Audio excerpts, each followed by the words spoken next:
sio kila aliye karibu nawe ni mwaminifu, lakini hilo halipaswi kusitisha saa yako.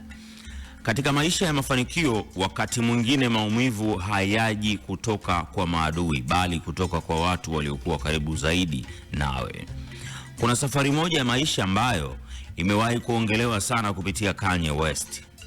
Katika hatua mbalimbali za maisha yake, amewahi kuzungumzia hisia za kuumizwa na watu waliowaamini, ikiwa ni marafiki, washirika wa kazi na hata watu wa karibu sana. Mjadala huo ulipoenea mtandaoni haukuwa tu kuhusu orodha au majina, bali ulifunua jambo la kina zaidi: hisia za mtu anapohisi amesalitiwa katika dunia ya umaarufu na mafanikio. Watu waligawanyika.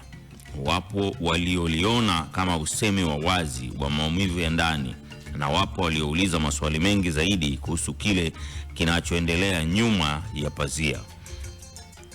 Lakini kitu kimoja kilibaki wazi: katika maisha ya hadhi na mafanikio, uaminifu huwa mtihani mkubwa sana. Ujumbe wa kwenye Motisha unasema maisha yatakupa watu wengi wanaokuja karibu na ndoto zako, lakini si wote watabaki pale mafanikio yanapokuja au changamoto zinapozidi.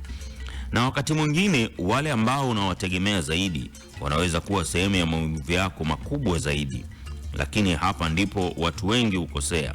Wanapoumizwa husimama, wanapokosewa huacha kusonga. Funzo linasema kupoteza uaminifu si mwisho wa safari yako, ni sehemu ya kuondolewa na watu ambao hawakupaswa kubeba hatima yako.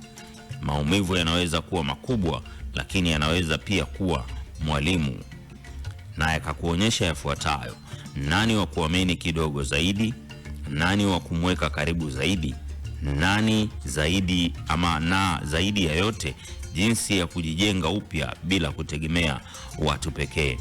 Hitimisho la Motisha linakuambia usiruhusu usaliti wa watu ukuzuie kusonga mbele, kwa sababu hata katika maisha ya watu kama Kanye West, mijadala ya uaminifu na maumivu haijawahi kuwa rahisi. Lakini somo linabaki lile lile, kwamba watu wanaweza kubadilika, lakini safari yako haipaswi kusimama. Endelea mbele kwa hekima, si kwa chuki.